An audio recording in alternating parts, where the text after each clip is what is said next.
الحمدللہ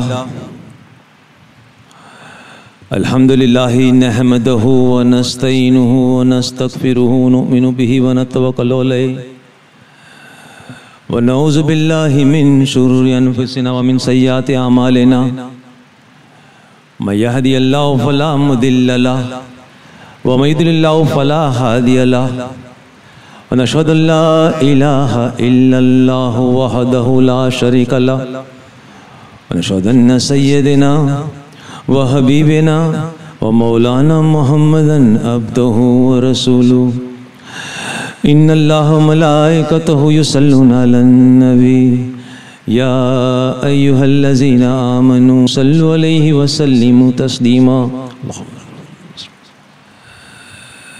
بزرگوں، دوستو اور میری ماں بہنوں، اللہ کے رسول صلی اللہ علیہ وسلم، اب ہم ہمارے عنوان کی طرف رخ کرتے ہیں۔ اللہ کے رسول صلی اللہ علیہ وسلم نے اس دنیا کے بارے میں خلاصہ فرمایا ہے کہ دنیا جو ہے مومن کے لیے قید خانہ، الدنیا سجن المومنین، یہ دنیا جو ہے مومن کے لیے قید خانہ ہے۔ ایک طرف اللہ کے رسول صلی اللہ علیہ وسلم نے یہ بھی خلاصہ فرمایا کہ یہ دنیا جو ہے مسافر خانہ ہے۔ ایک طرف یہ فرماتے ہیں کہ دنیا مومن کے لیے قید خانہ ہے، قید میں انسان پابندی کے ساتھ رہتا ہے، چھٹ چھاٹ سے آزادی کے ساتھ نہیں رہ سکتا ہے۔ حضور صلی اللہ علیہ وسلم کی جتنی بھی تعلیم ہے دنیا سے بے رغبتی کی، دنیا سے بے رغبتی اور آخرت کا خوف پیدا ہو، اور آخرت کے خوف کے ساتھ آخرت کا شوق بھی پیدا ہو۔ اللہ کے چہیتے بندے تو موت کا انتظار کرتے ہیں، جب موت آتی تو خوش ہو جاتی ہے، لوگ پریشان ہو جاتے دنیا والے، اور اللہ والے کہتے ہیں کہ نہیں یہ تو ملاقات کا موقع ہے۔ ہم موت کو دیکھ کر ڈرتے ہیں کہ موت کا فرشتہ کل موت ہو جائے گی، ڈاکٹر نے کہہ دیا بھائی یہ 24 گھنٹے کا مہمان ہے، اب وہ دل کی دھڑکن بڑھتی ہوئی اور بڑھ جاتی ہے، اور اللہ والے تو سکون پا لیتے کہ نہیں یہ اب تم اللہ کی ملاقات کا موقع ہے۔ تو اللہ کے رسول صلی اللہ علیہ وسلم دو مثال پیش کی کہ قید خانہ ہے دنیا مومن کے لیے، دوسری طرف فرمایا کہ یہ مسافر خانہ ہے، مسافر خانہ۔ اللہ کے رسول صلی اللہ علیہ وسلم اپنے چہیتے صحابہ کرام کو اسی قسم کی تعلیم دیتے تھے، اور وہ تعلیم ہم تک پہنچی ہے جن سے ہم کو بھی کچھ تربیت ملتی ہے، ہم بھی کچھ سیکھ لیتے ہیں اس میں۔ حضرت عبداللہ رضی اللہ تعالیٰ عنہ مکان کی تعمیر کر رہے ہیں، مکان کی تعمیر کر رہے تو بے خودی میں مکان کی تعمیر چل رہی، اللہ کے رسول صلی اللہ علیہ وسلم کا وہاں سے گزر ہوا۔ حضور صلی اللہ علیہ وسلم جب گزر ہوا تو کہنے لگے اے عبداللہ کیا ہو رہا ہے، اے عبداللہ کیا ہو رہا ہے؟ تو حضرت عبداللہ پلٹ کر جب دیکھو اللہ کے رسول صلی اللہ علیہ وسلم، کیا ہے اللہ کے رسول مکان کی تعمیر کر رہا ہوں، مکان کی تعمیر بارش قریب ہے نا۔ اللہ کے رسول صلی اللہ علیہ وسلم جب یہ کہا حضرت عبداللہ نے کہ مکان کی تعمیر کر رہا ہوں، بارش بالکل قریب ہے، تو اللہ کے رسول صلی اللہ علیہ وسلم نے خلاصہ فرمایا ہاں اے عبداللہ تو کہتا ہے کہ بارش قریب ہے، لیکن بارش سے موت زیادہ قریب ہے، بارش سے جو ہے موت زیادہ قریب ہے۔ اسی وقت حضرت عبداللہ اس مکان بناتے ہوئے نیچے آئے اور اللہ کے رسول صلی اللہ علیہ وسلم کی خدمت میں کھڑے ہو گئے۔ اسی طریقے سے ابو ہریرہ رضی اللہ تعالیٰ عنہ، ابو ہریرہ رضی اللہ تعالیٰ عنہ ایک بار نبی کریم صلی اللہ علیہ وسلم کی خدمت میں ہے، مدینے کی زمین ہے، مدینے کے باہر پہنچے، مدینے کے جب باہر پہنچے تو کوڑا کچرا جہاں پر لوگ پھینکتے تھے وہاں پر پہنچے۔ کوڑے کچرے میں ایک کھوپڑی پڑی ہے انسان کی، ایک طرف اچھے لباس کی چندیاں پڑی ہے پٹا پرانا، ایک طرف پاخانہ ہے۔ نبی کریم صلی اللہ علیہ وسلم نے ابو ہریرہ سے پوچھا دیکھو کیا ہے، ہاں اللہ کے رسول صلی اللہ علیہ وسلم۔ پھر نبی کریم صلی اللہ علیہ وسلم خلاصہ فرمایا کہ دیکھ اے ابو ہریرہ، یہ جو کھوپڑی ہے یہ ایک زمانہ تھا کہ لوگوں کے فیصلے کرتی تھی، یہ کھوپڑی جو ہے لوگوں کے فیصلے کرتی تھی، لیکن آج یہ خاموش ہے۔ یہ چندی، یہ بیزین لباس تھے جسم پر لگتے تھے، لیکن آج یہ چندی ہو چکی ہے، آج اس کو کوئی پوچھنے والا نہیں۔ پاخانے کی طرف اشارہ کرتے ہوئے کہا کہ یہ ایک وقت تھا کہ بہترین فصل تھی، بہترین غذا تھی، انسان کی صحبت میں آ کر اس کی یہ حقیقت ہو چکی ہے، آج اس کو بھی کوئی پوچھنے والا نہیں ہے۔ اللہ کے رسول صلی اللہ علیہ وسلم یہ ساری باتوں کو پیش کرتے ہوئے دل میں آخرت کی محبت پیدا کرتے تھے، اور یہ حقیقت ہے خدا پاک کی قسم ہم سب کے سب گمراہ ہے سوا کہ اللہ چاہے۔ ہم سب کے سب دنیا دار ہے سوا کہ اللہ چاہے. خدا کی قسم ہمارے دل کے اندر اتنی دنیا بسی ہے. اگر خدا کا خوف ہوتا تو دنیا سے ہم بھاگتے. میں بھی دنیا دار ہوں, میں بھی دنیا دار ہوں, زیادہ تر ہم سب دنیا دار ہیں سوا کہ اللہ چاہے کوئی بندہ ہو تو اللہ کی مرضی کی بات ہے, ورنہ ہم سب کے سب دنیا دار ہیں. دنیا بسی ہے, اگر دنیا بسی نہ ہوتی تو آخرت کا ڈر ہوتا. دنیا سے بھاگتے, جس طریقے سے اللہ کے چہندے دنیا سے بھاگتے تھے اس طرح بھاگتے, لیکن ہمارا صرف لباس ہے, دل میں خدا کا خوف نہیں ہے. تو اس طرح تعلیم. ابو ذر غفاری رضی اللہ تعالیٰ عنہ 5ویں نمبر کے صحابی ہے, 5ویں نمبر کے. اور کیسے دن پر آئے؟ بڑی مشکل سے, بڑی تکلیف کے بعد. اللہ کے رسول صلی اللہ علیہ وسلم نے اعلان کر, خفیہ طور پر کام چل رہا ہے, خفیہ طور پر. مکے والے کو تک پتہ نہیں ہے کہ اللہ کے رسول صلی اللہ علیہ وسلم نے نبوت کا اظہار کر چکے ہیں. لیکن ابو ذر کو جب پتہ چلا اپنے قبیلے میں کہ بھائی کوئی اللہ کا بندہ پیغمبر نبوت کا اظہار کر چکے ہیں, ابو ذر غفاری رضی اللہ تعالیٰ عنہ اپنے قبیلے کو چھوڑتے ہوئے اسی پیاس میں تشنگی کے ساتھ سفر کو جھیلتے ہوئے آئے اللہ کے رسول صلی اللہ تعالیٰ وسلم کی خدمت میں, اور آ کر اسلام کو قبول کیا ہے. تفصیل میں نہیں کہتا ہوں, 1 مہینہ پریشان ہوئے, مکے کے زمزم کا پانی پی کر نکالا. تفصیل میں نہیں جا رہا ہوں, مختصر انداز میں مجھے بات پیش کرنی. اسلام میں داخل ہوئے اور جذبے میں آ گئے. جا کر حرم میں جا کر اعلان کرنے لگے. مکے والے تو دشمن تھے, بے شمار خداؤں کی پرستش کرنے والے, ایک خدا کو کس طرح. اب حرم میں جا کر زور سے اعلان کرنے لگے, اے لوگ, خدا کی پاک کی قسم کھا کے کہتا ہوں کہ میں اعلان کرنا چاہتا ہوں کہ اللہ کے سوا کوئی عبادت کے لائق نہیں ہے, اللہ کے سوا کوئی عبادت کے لائق نہیں ہے, اور محمد صلی اللہ تعالی وسلم اللہ کے رسول ہے. اب یہ کہنا تھا کہ مکے والے سارے جمع ہو گئے اور مار پیٹ شروع کر دیا, یہاں تک کہ موت کے قریب ہو گئے, موت کے قریب ہو گئے. حضرت عباس نے آ کر بچایا کہ بھائی یہ غفاری قبیلے کا انسان ہے, اگر تم نے مار ڈالا تو آنا جانا ملک شام کا, تمہارے قافلے, تمہاری تجارت سب بند ہو جائیں گی, یہ نادانی مت کرو. اس طرح بچے ہیں یہ ابو ذر غفاری. 5ویں نمبر کے یہ صحابی ہے, اللہ کے رسول صلی اللہ تعالی وسلم سے بڑی یہ محبت کرتے تھے, اور اللہ کے رسول صلی اللہ تعالی وسلم بھی ابو ذر غفاری سے بڑی محبت کرتے تھے. ابو ذر غفاری رضی اللہ تعالیٰ عنہ جب اللہ کے رسول صلی اللہ تعالی وسلم کو پکارتے تھے تو کہتے تھے یا رفیقی, اے میرے دوست, یا خلیلی, اے میرے خلیل, اے میرے دوست, یا حبیبی, اے میرے حبیب, یعنی جس سے محبت کیا جاتا ہے. اس طریقے سے ابو ذر غفاری رضی اللہ عنہ پکارتے تھے. ایک بار سامنے ہے, مدینے کی سرزمین ہے, شام کا وقت ہے, شام کا وقت, اور ابو ذر غفاری رضی اللہ تعالیٰ عنہ اور اللہ کے رسول صلی اللہ علیہ وسلم احد کے طرف چل رہے ہیں. احد کے طرف جب پہنچے, احد کا پہاڑ جب نظر آیا تو اس وقت اللہ کے رسول صلی اللہ تعالی وسلم ابو ذر غفاری رضی اللہ تعالیٰ سے پوچھتے ہیں, ابو ذر دیکھ رہے ہو کیا ہے؟ کہا کہ ہاں اللہ کے رسول صلی اللہ علیہ وسلم, اب احد کا پہاڑ ہے. اے ابو ذر, خدا پاک کی قسم, اگر اس احد کے پہاڑ کے برابر, اس احد پہاڑ کے برابر اللہ تبارک تعالیٰ اگر سونے کے ٹکڑے میرے سامنے پیش کر دے, اس احد پہاڑ کے برابر سونے کے ٹکڑے میرے سامنے پیش کر دے, تو میں اس بات کو پسند نہیں کرتا ہوں کہ تیسرے دن تک وہ مال باقی رہے, سوائے کہ اتنا ہی جتنا کہ مجھ پر قرض ہو, تھوڑا سا اتنا جتنا کہ مجھ پر قرض ہو, باقی سب کے سب جو اللہ کے بندوں کو میں تقسیم کر دوں. اس طریقے سے یہ تعلیم فرماتے تھے اللہ کے رسول صلی اللہ علیہ وسلم. ایک بار مجھے بلایا نبی کریم صلی اللہ علیہ وسلم نے, میں جب پہنچ گیا تو اللہ کے رسول صلی اللہ علیہ وسلم فرماتے کہ اے ابو ذر, میں تجھ سے بیعت چاہتا ہوں. اب دل میں سوچتے ابو ذر ایک بار تو بیعت ہوئی, یہ دوسری بیعت. اللہ کے رسول صلی اللہ علیہ وسلم بیعت چاہتے کہ ہاں میں ایک وعدہ تجھ سے لینا چاہتا ہوں, میں تجھ سے ایک وعدہ لینا چاہتا ہوں. اے اللہ کے رسول صلی اللہ علیہ وسلم فرمائی کیا وعدہ لینا چاہتے ہیں؟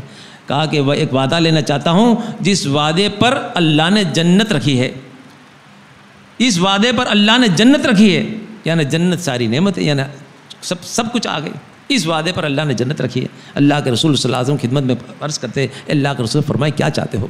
حضور صلی اللہ تعالی وسلم فرمایا اے ابو ذر, میں تجھ سے اس بات کا یعنی بیعت یعنی اس بات کا تجھ سے وعدہ لینا چاہتا ہوں کہ زندگی میں کسی انسان کے پاس تو کچھ نہ مانگے گا, زندگی میں موت تک کسی انسان کے پاس تو کچھ نہ مانگے گا, یہ تو مجھ کو وعدہ کر دے. اللہ نے اس وعدے کا جنت کا وعدہ کیا ہے. ابو ذر غفاری رضی اللہ تعالیٰ فرماتے اللہ کے رسول صلی اللہ علیہ وسلم آپ کی بات سر آنکھوں پر, زندگی میں کبھی بھی کسی کے پاس میں مانگوں گا نہیں, کسی کے پاس سوال نہ کروں گا. اللہ کے رسول صلی اللہ علیہ وسلم اور خلاصہ فرماتے ہیں, اور خلاصہ فرماتے ہیں اے ابو ذر یہ یاد رہے کہ اگر تو سواری پر ہو اور سواری پر سے تیری چابک گر جائے تو چابک بھی کسی کے پاس سوال مت کرنا کہ مجھے چابک اٹھا کے دے دو، حالانکہ سواری پہ اونٹ پہ سے اترنے کے لیے بڑی تکلیف ہوتی ہے۔ اگر چابک گر جائے تو کسی کے پاس سوال مت کرنا، اتر کر اپنے چابک کو لے لینا، لیکن کسی کے پاس سوال مت کرنا۔ اللہ کے رسول صلی اللہ تعالی وسلم کی ان باتوں کو لے کر ابو ذر غفاری رضی اللہ تعالیٰ عنہ موت تک اسی بات پر چلتے رہے اور اسی بات کو لے کر اس دنیا سے رخصت ہوئے۔ ایک بار فکر میں آ گئے ابو ذر، ایک بار فکر میں آ گئے، دل میں سوچتے ہیں، دیکھو اللہ والوں کے خیالات۔ ابو ذر غفاری رضی اللہ تعالیٰ عنہ دل میں سوچتے ہیں کہ آج تو دنیا ہے، اللہ کے رسول صلی اللہ تعالی وسلم دیکھ لیتے ہیں، آنکھیں ٹھنڈی ہو جاتی ہے، دل کو سکون مل جاتا ہے، لیکن کل قیامت کے میدان میں کیا ہوگا؟ یہ تو نبی ہے، جنتی ہے، ہمارا کیا ہوگا؟ ہمارا کیا ہوگا؟ اس فکر کی وجہ سے پریشان ہو گئے کہ ہمارا کیا ہوگا، نہ جانے تو دنیا میں تو ہم دیکھ لیتے، آخرت میں کیا ہوگا؟ کس طریقے سے نبی کو دیکھیں گے، کیسے آنکھیں ٹھنڈی ہو گئی، کیسے دل کو سکون پہنچے گا، اگر دوری ہو گئی تو ہمارا کیا ہوگا، یہ فکر۔ اب اللہ کے چہیتے بندے 5ویں نمبر کے صحابی ہے۔ ایک بار اللہ کے رسول صلی اللہ علیہ وسلم کی خدمت میں جبریل علیہ السلام آئے اور ابو ذر غفاری رضی اللہ تعالیٰ موجود تھے، بات پر سے بات نہیں کی تو جبریل علیہ السلام نے خلاصہ فرمایا، اے اللہ کے رسول صلی اللہ تعالی وسلم، آسمان کے جتنے فرشتے ہیں، آسمان کے جتنے فرشتے ہیں سب کے سب ابو ذر کو جانتے ہیں، آسمان کے جتنے بھی فرشتے ہیں سب کے سب ابو ذر کو جانتے ہیں، لیکن ابو ذر کے دل کے اندر خدا کا خوف کیسا ہے، سوچتے ہیں کہ اللہ کے رسول صلی اللہ علیہ وسلم جنتی ہے، آج تو آنکھیں ٹھنڈی کر لیتے، یہ نہیں سوچتے جنت ملی نہیں ملی، ہم تو جنت کے طلبگار ہر دم رہتے ہیں، یہ سوچتے ہیں کہ حضور صلی اللہ علیہ وسلم جنت میں ہوں گے، آج تو ہم اللہ کے رسول صلی اللہ علیہ وسلم نگاہ سے دیکھ لیتے ہیں، دل کو تسلی ہوتی ہے، لیکن نہ جانے قیامت کیا حال ہوگا، اگر دوری ہو گئی تو ہمارا حال کیا ہوگا، اس فکر میں۔ تو یہ اللہ والوں کی سوچ ہوتی ہے، اور ہم جیسے، ہم تو دنیا دار ہیں، یہ سب کچھ کرنے پر سوچتے کہ ہم نے کچھ نہیں کیا۔ اللہ کے چہیتے بندے سب کچھ کرنے پر یہ سوچتے ہیں کہ ہم نے کچھ بھی نہیں کیا، اور ہم جیسے دنیا دار کچھ نہیں کرتے تو سمجھتے کہ ہم نے سب کچھ کر لیا، ہم تو نمازی ہے، ہم نے تو زکوٰۃ پوری ادا کی دی، ہم نے حج بھی کر لی، سارے گناہ معاف کرا لیے، ہم تو رمضان کا روزہ بھی رکھتے ہیں، ہم تو سمجھتے کہ جنت ہماری ہو چکی، ہم جنت کے مالک بن چکے۔ ارے اللہ بہتر جانتا ہے کیا وہ فیصلہ کرے گا، کہاں نجات ہوتی ہے کہاں پکڑ ہوتی ہے، اللہ بہتر جان لے۔ اللہ تبارک و تعالیٰ ہماری سب کی مغفرت فرمائے، اللہ ہماری نجات عطا فرما دے۔ تو ابو ذر غفاری رضی اللہ تعالیٰ عنہ دل میں سوچتے ہیں کہ دنیا میں تو ہم دیکھ لیتے ہیں، آنکھوں کو ٹھنڈی کر لیتے ہیں، اور نہ جانے آخرت میں کیا ہوگا، ہمارا انجام کیا ہوگا۔ اللہ کے رسول صلی اللہ علیہ وسلم کی خدمت میں گئے، اسی فکر میں لے کر حضور صلی اللہ علیہ وسلم کی خدمت میں بیٹھ گئے اور عرض کرنے لگے، اے اللہ کے رسول صلی اللہ تعالی وسلم، یہ فکر ہے دل و دماغ میں، اے اللہ کے رسول صلی اللہ تعالی وسلم، اگر کوئی شخص کسی سے محبت کرتا ہو، ابو ذر اپنے درد کی بات پیش کرتے ہیں، اے اللہ کے رسول صلی اللہ تعالی وسلم، اگر کوئی شخص کسی سے محبت کرتا ہو لیکن اتنی طاقت نہ رکھتا ہو کہ جو کہتا ہو اس کی پوری طور پر اتباع کر سکے، ابو ذر اتباع نہ کر سکے تو بتاؤ کہ کل قیامت کے میدان میں اس کا کیا حال ہوگا۔ اللہ کے رسول صلی اللہ تعالی وسلم کی خدمت میں جب یہ بات پیش کی، حضور صلی اللہ علیہ وسلم سمجھ چکے، نگاہ نبوت، اللہ کے رسول صلی اللہ علیہ وسلم کی نگاہ نبوت جب ابو ذر کے دل پر پہنچی تو اللہ کے رسول صلی اللہ تعالی وسلم سمجھ چکے کہ ابو ذر کیا کہنا چاہتا ہے۔ اللہ کے رسول صلی اللہ علیہ وسلم کی آنکھوں میں پانی تھے، کہنے لگے، اے ابو ذر، خدا پاک کی قسم، جن سے تم محبت کرتے ہو انہی کے ساتھ اللہ تعالیٰ تمہارا حشر کرے گے، جن سے محبت کرتے ہو انہی کے ساتھ حشر کیا جائے گا۔ اچانک زبان سے ابو ذر غفاری رضی اللہ تعالیٰ کو روتے ہوئے کہنے لگے، اے اللہ کے رسول صلی اللہ علیہ وسلم، خدا پاک کی قسم کھا کے کہتا ہوں، میں اللہ اور اس کے رسول سے بڑی محبت کرتا ہوں، اللہ اور اس کے رسول سے بڑی محبت کرتا ہوں۔ اللہ کے رسول صلی اللہ علیہ وسلم فرمایا، جن سے تم محبت کرتے ہو اللہ تعالیٰ انہی کے ساتھ تمہارا حشر فرمائے گے۔ تو یہ اللہ کے چہیتے بندے، اللہ کے چہیتے بندے، حضور صلی اللہ تعالی وسلم نے جو نصیحت فرمائی اسی طرح زندگی گزاری۔ کتنے مقدس صحابی ہیں، اتنے مقدس صحابی، یہاں تک کہ اللہ کے رسول کسی صحابی کے بارے میں جو سٹیٹمنٹ نبی کریم صلی اللہ تعالی وسلم کا ہے، ان کے بارے میں جو پیش کیا کسی صحابی کے بارے میں نہیں پیش کیا۔ فرماتے اللہ کے رسول صلی اللہ تعالی وسلم کہ اگر دنیا کی بے رغبتی، اگر دنیا کی بے رغبتی اگر جو عیسیٰ علیہ السلام میں موجود تھی، یعنی عیسیٰ علیہ السلام دنیا میں رہتے تھے، گھر نہیں بناتے تھے، مکان نہیں بنائے، اور جب لوگ پوچھتے تھے بتاؤ مکان کیوں نہیں بناتے ہو، تو کہنے لگے کہ دیکھو زمین میرا بچھونا ہے، آسمان میری چادر ہے، چاند میرا دیپک ہے، اور پتھر میرا تکیہ ہے، مجھے کیا ضرورت ہے۔ اس قسم گھر کبھی نہیں بنایا، دنیا میں رہے اور اسی طرح آسمان پر اٹھائے گئے۔ تو اللہ کے رسول صلی اللہ علیہ وسلم نے ابو ذر غفاری رضی اللہ تعالیٰ عنہ کے لیے خلاصہ فرمایا کہ اگر کوئی شخص دنیا کی بے رغبتی عیسیٰ علیہ السلام میں جو موجود تھی وہ دنیا کی بے رغبتی دیکھ کر خوش ہونے چاہتا ہو تو ابو ذر کو دیکھ لے، وہ ابو ذر کو دیکھ لے۔ یعنی اللہ کہاں بنی اسرائیل کے پیغمبر عیسیٰ علیہ السلام، کہاں اللہ کے پیغمبر جن پر کتاب نازل کی گئی، جبریل علیہ السلام خدمت میں ہے، کہاں یہ پیغمبر، لیکن اللہ کے رسول صلی اللہ علیہ وسلم نے دونوں کو ملا کر رکھ دیا کہ اگر کوئی بے رغبتی جو عیسیٰ علیہ السلام میں موجود تھی اس بے رغبتی کو دیکھ کر خوش ہونا چاہتا ہے تو ابو ذر کو دیکھ لے۔ تو اللہ کے ایسے چہیتے بندے تھے کہ جن کے دل کے اندر خدا کا خوف تھا، سوچتے ہیں کہ اللہ کے رسول صلی اللہ علیہ وسلم تو جنتی ہے، ہم نہ جانے ہمارا کیا حال ہوگا، اب حضور صلی اللہ علیہ وسلم خدمت میں آئے ہیں۔ تو بزرگوں، دوستوں اور میری ماں بہنوں، اللہ کے رسول صلی اللہ علیہ وسلم باتوں کو پیش کرتے تھے جس کے وجہ سے دنیا کی محبت کم ہو جائے اور آخرت کی محبت پیدا ہو جائے۔ اللہ کے رسول صلی اللہ علیہ وسلم اپنے چہیتے صحابہ کرام کے ساتھ موجود ہے۔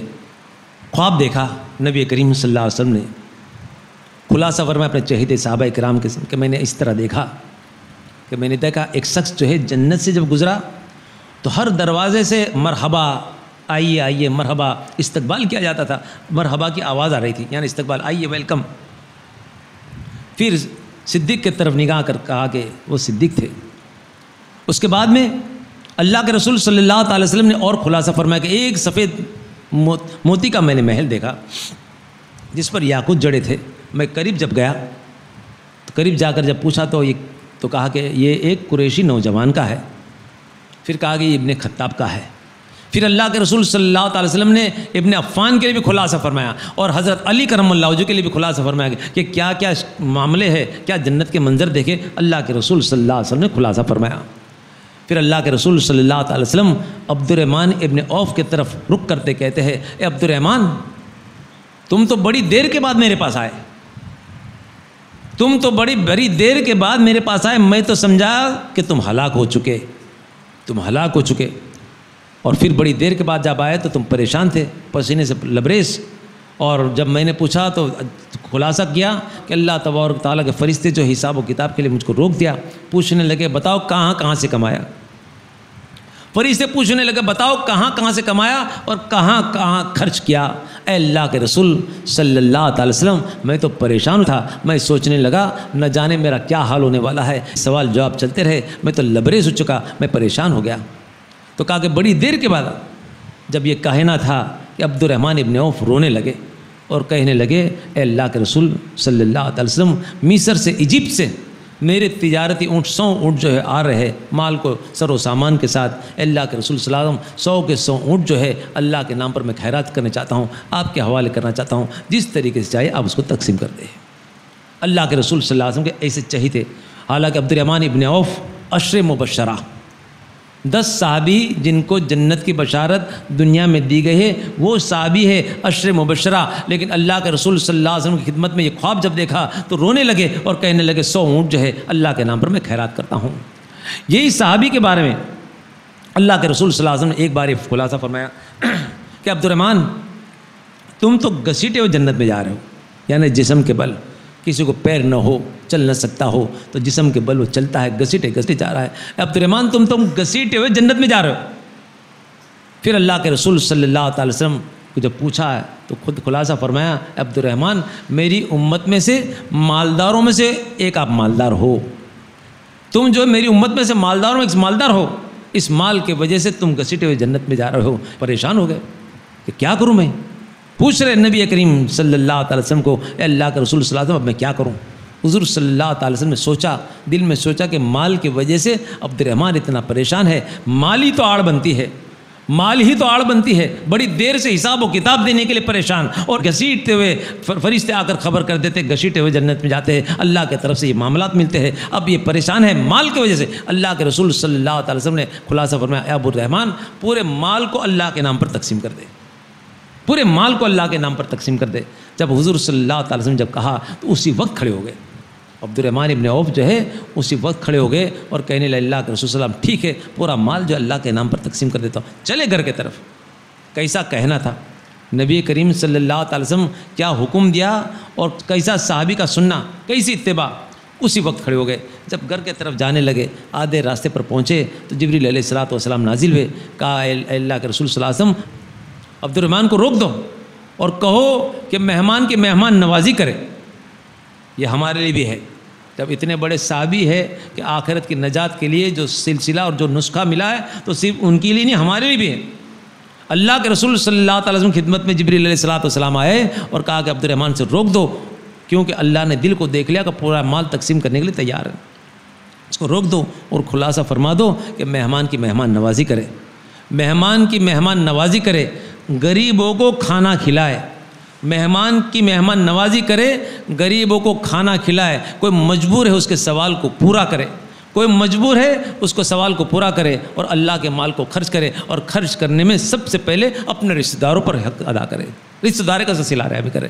اللہ کے رسول صلی اللہ علیہ وسلم کی خدمت میں یہ بات پیش کی، اگر اس طریقے سے انہوں نے کر دیا تو ان کے سارے اعمال کی کفالت ہو جائیں گی، اس کے اللہ تعالیٰ فیصلہ کر دیں گے اور اللہ نجات کا ذریعہ بنا دیں گے۔ اتنے مقدس صحابی جن کے بارے میں اللہ کے رسول صلی اللہ علیہ وسلم خلاصہ فرمایا کہ جنتی، اتنے مقدس ہونے کے باوجود مال کے وجہ سے آزمائش میں آ چکے، تو یہ اللہ کے چہیتے بندے تھے، سب کچھ کرنے پر سوچتے تھے کہ ہم نے کچھ نہیں کیا، اور ہم کچھ نہ کرنے پر ہم نے سمجھتا ہے سب کچھ کر لیا۔ تو اللہ کے رسول صلی اللہ تعالی وسلم نے خلاصہ فرمایا ہے اس دنیا کے بارے میں کہ دنیا مومن کے لیے قید خانہ ہے۔ دوسری طرف یہ ہدایت پیش کی ہے کہ دنیا مسافر خانہ ہے۔ ایک بزرگ کا قصہ پیش کرتے ہوئے میں اپنی بات کو پوری کرتا ہوں۔ ابراہیم بن ادم رحمۃ اللہ علیہ بزرگوں میں سے ہے، امام ابو حنیفہ رحمۃ اللہ علیہ کے زمانے میں تھے یہ، اور ان کی خدمت میں بیٹھتے بھی تھے۔ ابراہیم بن ادم رحمۃ اللہ علیہ بلخ کے بادشاہ ہے۔ اب ایک دن فیصلہ کر رہے ہیں دربار میں، دو شخصوں کے بارے میں فیصلہ کر رہے ہیں۔ فیصلہ دلیلوں کے حساب سے، ثبوت کے حساب سے فیصلہ کر دیا گیا۔ اور جب فیصلہ کیا تو دونوں رخصت ہوئے۔ دو میں سے ایک بڑے درد بھرے انداز میں رونے لگا، درد بھرے انداز میں رونے لگا اور دربار سے رخصت ہوا۔ اب ابراہیم بن ادم رحمۃ اللہ نے دیکھا یہ شخص بڑا درد بھرے انداز میں رو کر اس دربار سے رخصت ہوا۔ دل میں سوچتے ہیں کہ یہ فیصلہ صحیح ہوا یا نہیں، پھر دل میں سوچتے ہیں کہ میرے پاس وہ نگاہ تو نہیں ہے کہ حق پر کون ہے باطل کون ہے، میں کیا کروں۔ آخر کار دل میں سوچنے لگے، پھر دل میں کہتے ہیں، اے ابراہیم، آج تو تیرا دربار ہے، آج تو یہ تیرا دربار ہے، کل تیرے رب کا دربار ہوگا۔ آج تو فیصلہ کرتا ہے، کل تیرا رب فیصلہ کرے گا۔ اگر بے قصور لوگوں نے تیرے خلاف اگر کارروائی کر ڈالی، تیرے خلاف اگر شکایت پیش کر دی تو بتا اس وقت تیرا کیا حل ہوگا۔ یہ سوچنے کے بعد دل میں ایک دہشت پیدا ہو گئی، خدا کا خوف پیدا ہو چکا، پریشان ہو گئے۔ آخر کار جیسے ویسے دربار تو پورا کر دیا، گھر پر گئے، دل میں سوچتے کہ چلو میں اللہ کا ذکر کر لوں، دل کو کچھ قرار مل جائے، بے چین دل میں چین پیدا ہو جائے۔ اوپر کے مکان پر گئے جہاں کوئی ڈسٹرب نہ کرے، آرام کا کمرہ وہاں پر تھا ایک، وہاں پر چلے گئے۔ بستر لگا ہے، یہ لیٹ گئے، دماغ پر فکر ہے، دل میں یہ خوف ہے کہ فیصلہ صحیح ہوا یا نہیں ہوا، زبان پر ذکر ہے، ہاتھ میں تسبیح ہے، اور لیٹ گئے۔ اب ذکر کر رہے ہیں آنکھ بند کرتے ہوئے، بستر پر لیٹے لیٹے اللہ کا ذکر تاکہ دل کو تسلی ہو جائے۔ ذکر چل رہا ہے، اتنے میں تو چھت پر کسی کی چلنے کی آواز آئی، سوئے ہوئے اور چھت پہ سے چلنے کی اوپر سے کسی کی آواز آئی تو چونکنے لگے کہ کیا ہے۔ اٹھ کر بیٹھے اور زور سے چلا کر پوچھتے ہیں کہ چھت پر کون ہے، چھت پر کون ہے؟ تو آواز دینے والا آواز دے کر کرتا ہے کہ میں تو ایک ادنا انسان ہوں، میرا اونٹ کھو چکا ہے، میں تو ایک ادنا انسان ہوں، میرا اونٹ کھو چکا ہے، تو میں تلاش کرنے پر آیا ہوں کہ کہیں یہ اونٹ میرا یہاں تو نہیں آیا۔ اب ابراہیم بن ادم رحمۃ اللہ علیہ سوچتے ہیں کہ اونٹ اس طرح کہاں آ سکتا ہے، اوپر میناروں پر، اونچے یا چھت پر کہاں آ سکتا ہے۔ کہنے لگے، اے نادان، اے ناسمجھ، اگر تیرا اونٹ کھو چکا ہے تو بلخ کی گلیوں میں تلاش کر، بلخ کی گلیوں میں تلاش کر، اس اونچے مینارے پر تجھے اونٹ کہاں ملنے والا ہے۔ تو آواز دینے والا آواز دے کر کہتا ہے کہ ہاں ابراہیم تم سچ کہتے ہو، تمہارا کہنا سچ ہے کہ میرا کھویا ہوا اونٹ اس اونچے مینارے سے نہیں مل سکتا، جس طرح میرا کھویا ہوا اونٹ اس اونچے مینارے سے نہیں مل سکتا، اسی طرح جس خدا کی تمہیں تلاش ہے ان نرم بستروں پر تمہیں نہیں مل سکتا۔ یہ کہنا تھا کہ دل پر بوجھ تو تھا، ایک ظرف اور لگ چکا، ایک ظرف اور لگ چکا۔ رات بھر کروٹ تبدیل کرتے رہے، بے چینی کے ساتھ رات گزار دی۔ دوسرے دن دربار میں پہنچے، دربار میں پہنچے تو لوگوں سے کہہ دیا، درباریوں سے، کہ آج کوئی کسی کو پیش نہ کیا جائے، میرا دماغی توازن صحیح نہیں ہے، آج میں کسی کا فیصلہ نہیں کر سکتا، میرا دماغ ٹھکانے پر نہیں ہے، آج کوئی میرے سامنے پیش نہ ہو۔ اب یہ بات چیت چل رہی ہے، اتنے دیر میں تو ایک فقیر جو ہے دربار میں داخل ہوا، اونچے قد کا ہے، لمبے زلفے ہے، چہرے پر ایک وقار ہے، ایک عجیب سا دبدبا ہے، رونق کے چہرے پر، ہاتھ میں عصا ہے، بڑی رفتار کے ساتھ دربار میں داخل ہوا اور تخت کے قریب آ کر کھڑا ہو گیا، بڑے دبدبے کے ساتھ۔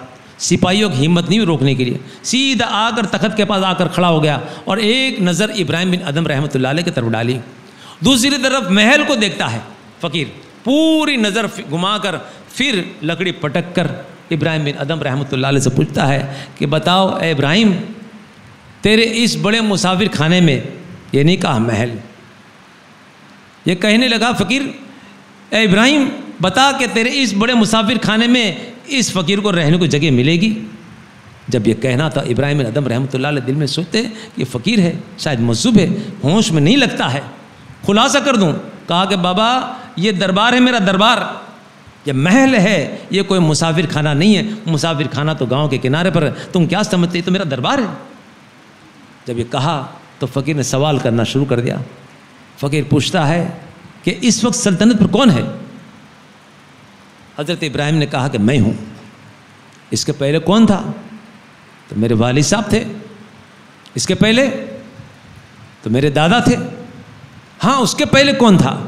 اب ویسے جواب دے کے اپتا چکے تھے اور دماغ خراب ہو چکا تھا، جذبات میں آ کر کنٹال کر جنجلا کر کہنے لگے ہاں پشتوں سے نسل با نسل سلطنت ہمارے خاندان میں چلی آ رہی ہے اور اسی طرح چلتے چلی رہی ہے، اور میرے دادا کے پہلے میرے پردادا تھے۔ سب کہاں چلے گئے؟ سب کہاں چلے گئے؟ سب کی موت ہو گئی۔ تم کب تک رہنے والے ہو؟ تم کب تک؟ تو کہا کہ میری بھی موت ہو جائے گی، پھر تو میرا بچہ ہے، اگر اللہ نے چاہا تو وہ سلطان بنے گا، وہ سلطنت چلائے گا۔ تو فقیر نے کہا کہ اے ابراہیم میں تجھے یہی سمجھانا چاہتا ہوں کہ جس جگہ کو ٹھہرتا نہیں ایک آتا ہے اور ایک چلا جاتا ہے، ایک آتا ہے اور چلا جاتا ہے، تو یہ مسافر خانہ نہیں ہے تو کیا ہے؟ یہ کہنا تھا کہ ابراہیم بن ادھم رحمۃ اللہ علیہ کے دماغ پر اتنا بوجھ آ چکا کہ دیکھتے رہے فقیر کو کہ ایک آتا ہے چلا جاتا ہے، تو یہ مسافر خانہ نہیں تو یہ کہا ہے یہ دربار تیرا نہیں۔ اس طریقے سے سوچنے کے بعد بڑے دل پر بوجھ آ چکا اور فقیر کو دیکھتے رہے۔ فقیر جس دبدبے کے ساتھ دربار میں داخل ہوا اسی دبدبے کے ساتھ دربار سے رخصت ہو چکا۔ پوچھا سپاہیوں سے کہ جاؤ بلاؤ ان کو، مجھے کچھ پوچھنا ہے، لیکن پتہ چلا کہ وہ تو کوئی انسان غائب ہو چکا، نظر سے اوجھل ہو چکا۔ اب پریشان ہو گئے، دربار کو برخاست کیا گیا، دربار کو برخاست کیا اور اس کے بعد میں چلے گھر کے طرف، کمرے کے طرف، آرام گاہ کی طرف۔ ایک لڑکی تھی محل میں، چھوٹی سی، بچپن سے بڑی ہوئی ہے، کام صاف ستھرا کرتی تھی اور مخصوص طور پر جو بادشاہ تھے اس کے گھر کو سجانا، پلنگ کو صحیح کرنا، پھول پتیاں چھڑکنا، خوشبو چھڑکنا، یہ خدمت اس کی کرتی تھی اور لڑکی بڑا احتیاط کرتی تھی، گھر کو سجا لیتی تھی ابراہیم بن ادھم رحمۃ اللہ علیہ کے آرام گاہ کو۔ اب یہ یہاں سے دربار سے نکلے، دوسرے طرف لڑکی کو پتہ نہیں، ابراہیم بن ادھم رحمۃ اللہ علیہ روزانہ نماز پڑھتے، کھانا کھاتے، اس کے بعد رخصت ہوتے تھے، لیکن آج جلدی سے نکلے۔ دوسری طرف یہ لڑکی گھر کو صحیح کر رہی ہے، بستر کو صحیح کر رہی ہے، خوشبو لگا رہی ہے، پھول کی پتیاں چھڑک دی ہے۔ اب یہ سارا کام کرنے کے بعد کبھی اس کے دماغ میں یہ خیال پیدا نہ ہوا، آج اس کے دماغ میں یہ خیال پیدا ہوتا ہے کہ کتنا اچھا خوبصورت بستر ہے، کتنا سکون ہوتا ہوگا، کتنی مزہ آتی ہوگی، کم سے کم دیکھنا چاہیے کہ کیسا سکون ہوتا ہے، کم سے کم اتنا دیکھ لینا چاہیے، تجربہ کر لینا چاہیے۔ اتنا سوچنے کے بعد وہ بستر پر وہ لڑکی جو ہے ایک تھوڑی سی لیٹ گئی، ایک لمحہ بھی نہیں ہوا، ایک لمحہ دو لمحہ نہیں ہوئے، بستر پر لیٹی اور سوچ رہے کہ کیسا سکون ہوتا ہے۔ اب سوچنا ہی تھا کہ اتنے میں تو ابراہیم بن ادم رحمۃ اللہ علیہ پہنچ گئے، اور کھٹ سے جب دروازہ کھلا تو اس لڑکی کی نگاہ حضرت ابراہیم پر پہنچی، اور حضرت ابراہیم کی نگاہ جو اس لڑکی پر پہنچی، لڑکی ڈر گئی، لڑکی ڈر کے کھڑی ہو گئی اور ڈر لگی، کانپنے لگی۔ حضرت ابراہیم بن ادم رحمۃ اللہ علیہ کا دماغ جو ہے گرم ہو چکا، جذبے میں آ کر قریب گئے اور کہنے لگے تیری یہ جرت، پلنگ پر سوتے ہوئے دیکھ کر غصہ چھا گیا اور کہنے لگے تیری جرت۔ اتنا کہنے کے بعد ایک زور سے چاٹا جو ہے اس کے گال پر لگا دیا، اس کے رخسار پر ایک زور سے چاٹا لگا دیا۔ لڑکی تو ڈر چکی تھی، ایسے ہی ہاتھ پکڑ لیا۔ ہاتھ پکڑنے کے بعد ویسے خود بخود آنکھ سے پانی نکلنے لگے، ڈر چکی تھی، خود بخود پانی نکلنے لگے، بے شمار پانی کو ابراہیم بن ادم رحمۃ اللہ علیہ نے دیکھا اور خود بھی پشیمان ہوئے کہ میں نے کیا چاٹا لگا دیا اس لڑکی کو۔ رونے لگی، رونے کے بعد کچھ آنسوں کو گرا کر اور اچانک نہ جانے کیا ہوا، خاموش ہوئی، ایک چہرے پر مسکان آئی۔ مسکان آنے کے بعد وہ گھر سے نکلنے لگی ڈر کے مارے کہ میں یہاں سے نکل جاؤں، بادشاہ کو بیٹھنے دوں۔ جیسے وہ نکلنے لگی تو اس وقت ابراہیم بن ادم رحمۃ اللہ علیہ بستر پر بیٹھ چکے تھے۔ جیسے دروازے سے نکلنے گئی تو کہا کہ ٹھہر جا۔ وہ پھر پلٹ کے ڈر کر دل میں سوچنے لگی نہ جانے میرا انجام کیا ہونے والا ہے، ڈر کر کھڑی ہو گئی۔ تو ابراہیم بن ادم رحمۃ اللہ علیہ نے پوچھا کہ کیا تو میری مذاق کر رہی ہے؟ تو کہنے لگا اللہ کی قسم، اللہ کی پناہ چاہتی ہوں، آپ کی میں کس طرح مذاق کر سکتی ہوں؟ آپ کا تو بڑا ادب اور احترام کرتی ہوں، بڑا ادب ہے، آپ کا یہ نہیں ہو سکتا، ممکن ہی نہیں۔ تو کہا کہ پہلے تو رونے لگی اور پھر تیرے چہرے پر میں نے مسکان دیکھا، تو مذاق نہیں تو کیا ہے؟ تو کہا کہ جان کی پناہ دو تو میں خلاصہ کروں، جان کی پناہ دو۔ کہا جان کی پناہ دی گئی، سچ بتا تیرے دل میں کیا بات تھی؟ تو پہلے رونے لگی پھر مسکان تیرے چہرے پر آنا، سچ بتا تیرے دل میں کیا بات ہے؟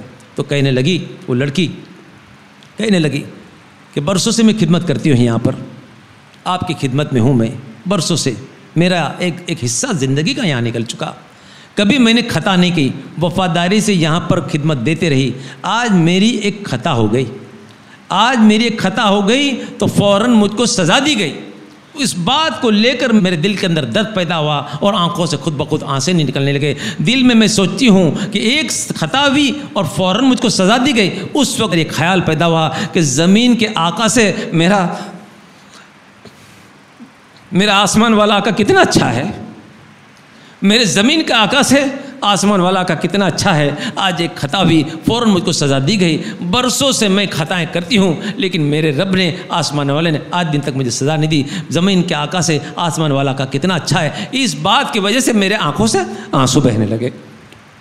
کہا کہ ہنسی کیوں مسکان کیوں آئی؟ تو کہنے لگی، وہ لڑکی کہنے لگی اے بادشاہ سلامت، آپ کے بستر پر میں ایک لمحہ سوئی، آپ کے اس بستر پر ایک لمحہ سوئی تو ایک لمحہ سونے کی سزا جو ہے ایک چاٹا، ایک لمحہ میں سوئی اس کی سزا ایک چاٹا۔ اے بادشاہ سلامت، آپ نے تو اس بستر پر زندگی گزار دی، نہ جانے آپ کو کتنی سزا بھگتنی پڑیں گی۔ اس بات کو سوچتے میرے چہرے پر مسکان آ گئی۔ جب کہا ہے تو ابراہیم بن ادم رحمۃ اللہ علیہ کے دل پر اتنا زبردست بوجھ ہو چکا کہ بچے کی طرح رونے لگے، اور اسی وقت قسم کھا لی کہ اگر یہ ایک لمحے کی سزا اس کو ایک چاٹا ملی۔ دل اور دماغ میں وہ آواز ٹکرانے لگی، کہ ایک لمحے کی سزا ایک چاٹا ہے، آپ نے تو زندگی گزار دی، نہ جانے آپ کو کتنی سزا بھگتنی پڑیں گی۔ یہ آواز ٹکراتے رہی، یہاں تک روتے ہوئے قسم کھا لی کہ آج کے بعد مجھ کے بل کی سلطنت نہیں چاہیے۔ سلطنت کو چھوڑ دی اور پھر وہیں سے جو ہے مکے کی سرزمین کی طرف روانہ ہو چکے۔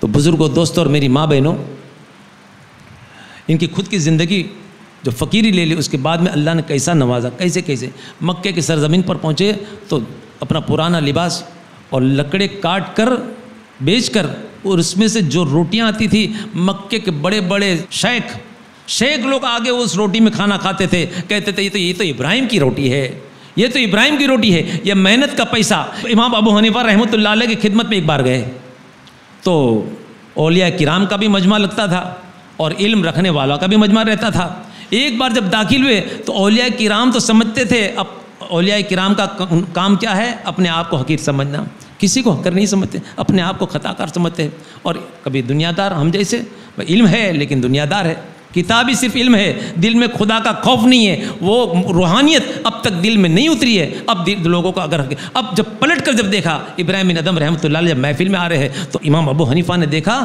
کہ لوگ حقیر نگاہ سے دیکھ رہے، کچھ لوگ جو ہے دنیا دار حقیر نگاہ سے ابراہیم بن ادم رحمۃ اللہ علیہ کی طرف دیکھ رہے ہیں. امام ابو حنیفہ سمجھ چکے کہ حقیر نگاہ سے امام ابو حنیفہ سے برداشت نہیں ہوا, وہاں سے پکار کر کہتے ہیں یا ابراہیم سیدنا مرحبا آئیے, یا ابراہیم سیدنا, اے ہمارے سردار, اے ابراہیم مرحبا آئیے, ویلکم کرتے ہیں, آئیے آئیے, استقبال کیا. جب لوگوں نے مجلس برخاست ہوئی تو دنیا داروں نے پوچھا کہ یہ کیسا کہ آپ کو تو اللہ نے اتنا علم دیا ہے, آپ کے اتنے وظیفے چلتے ہیں, آپ کی اتنی نیکی ہے, آپ کے اتنے مرید ہے, یہ تو ایک بس بادشاہ تھا, ٹھیک ہے فقیری لے ٹھیک ہے, لیکن آپ کا مقام کہاں اور اس کا مقام کہاں, ان کا مقام کہاں. امام ابو حنیفہ کپڑے کی تجارت کرتے تھے, بڑا بیپار تھا, بڑی زبردست تجارت تھی, اور اچھی کمائی اور اچھے اللہ کے نام پر خیرات بھی کرتے تھے, لیکن تجارت کرتے تھے. جب لوگوں نے پوچھا تو کہا اے اللہ کے بندو تمہیں کیا معلوم, اس نے سلطنت چھوڑ دی ہے, خدا کے عشق کے خاطر, خدا کے پیچھے فنا ہونے کے لیے, آخرت کے لیے, اللہ کے خاطر اس نے پوری سلطنت چھوڑ دی ہے, پوری دنیا چھوڑ دی. میں تو دنیا میں رہتا ہوں, تجارت بھی کرتا ہوں اور دن کا کام بھی کرتا ہوں. میں اس لیے عزت کی سیدنا, اس لیے کہا کہ ہمارے سردار, اس لیے کہا کہ ہم نے آدھی دنیا چھوڑی ہے, انہوں نے پوری دنیا چھوڑ دی ہے. تو یہ مقام تھا ان کا, بہت کافی چیزیں. خیر تو بزرگوں, دوستوں, میری ماں بہنوں, یہاں پر بات میں پوری کرتا ہوں کہ رجب کا مہینہ ہے, شعبان کا مہینہ ہے, رمضان کا مبارک مہینہ اوپر آتا ہے. آج موقع ہے, اللہ کے فضل سے یہ آج موقع ہے, نیکی کر سکتے ہیں. اور یہ دنیا مسافر خانہ ہے, یہ دنیا مسافر خانہ ہے, اور ہم سب کے سب مسافر ہے, ہم سب کے سب مسافر ہے. ایک وقت ایسا ہوگا موت ہم سب پر آنے والی ہے, موت ہم سب پر آنے والی ہے, قبر ہمارا انتظار کرتی ہے. آج یہ اللہ کا احسان ہے, اللہ کا شکر ہے, زبان چلتی ہے, ہاتھ ہم اٹھا سکتے ہیں, قدموں کو چلا سکتے ہیں. ایک وقت ایسا ہوگا موت کا فرشتہ آ جائے گا. آج ہم پکار کے دعا مانگ سکتے ہیں, اور آسمان سے پکارنے والا پکارتا بھی ہے کوئی معافی کا طلبگار, ہے کوئی معافی کا طلبگار جس کی مغفرت کی جائے, ہے کوئی شفا کا چاہنے والا ہم شفا دے دے, ہے کوئی روزی کی تلاش کرنے والا ہم روزی دے دے. آج ہم مانگ سکتے ہیں, آج مہلت ہے, اللہ کے پاس معافی مانگ سکتے ہیں, آنکھوں سے 2 آنسو بہا کر اپنے پورے گناہوں کی مغفرت کرا سکتے ہیں, قدموں کو اللہ کی راہ میں چلا سکتے ہیں, ہاتھوں کو اللہ کی بارگاہ میں اٹھا سکتے ہیں, اللہ کو منا سکتے ہیں, اس کو خوش کر سکتے ہیں. لیکن جس دن موت کا فرشتہ آ جائے گا, قبروں کے حوالے ہم کو کر دیا جائے گا, اس وقت بے چینی ہوگی, بے قراری ہوگی, افسوس ہوگا. قیامت کے روز تک افسوس کرتے رہیں گے, قیامت کے روز تک تڑپتے رہیں گے کہ کاش کہ 2 مہلت مل جائے, ہم معافی مانگ لیں. لیکن اس وقت مہلت ہم کو نہیں ملیں گی, موت کے بعد کوئی مہلت نہیں ملتی ہے. بس اللہ کا یہ شکر ادا کرے کہ جب تک اللہ نے مہلت دی ہے, اللہ سے معافی مانگتے رہے. یہ رات رمضان کی مبارک راتیں ملتی ہے, اللہ سے خوب معافی مانگے, اپنے گناہوں کی مغفرت کلارے, آخرت کے توشے کا انتظام کر لے. بس اللہ سے دعا کرتے اللہ تعالی ہم سب کو صحیح معنوں میں صراط المستقیم پر چلنے کی توفیق عطا فرمائے. وآخر دعوانا الحمدللہ رب العالمین برحمتک یا ارحم الراحمین. بسم اللہ الرحمن الرحیم. اللہ اکبر اللہ اکبر لا الہ الا اللہ واللہ اکبر اللہ اکبر وللہ الحمد.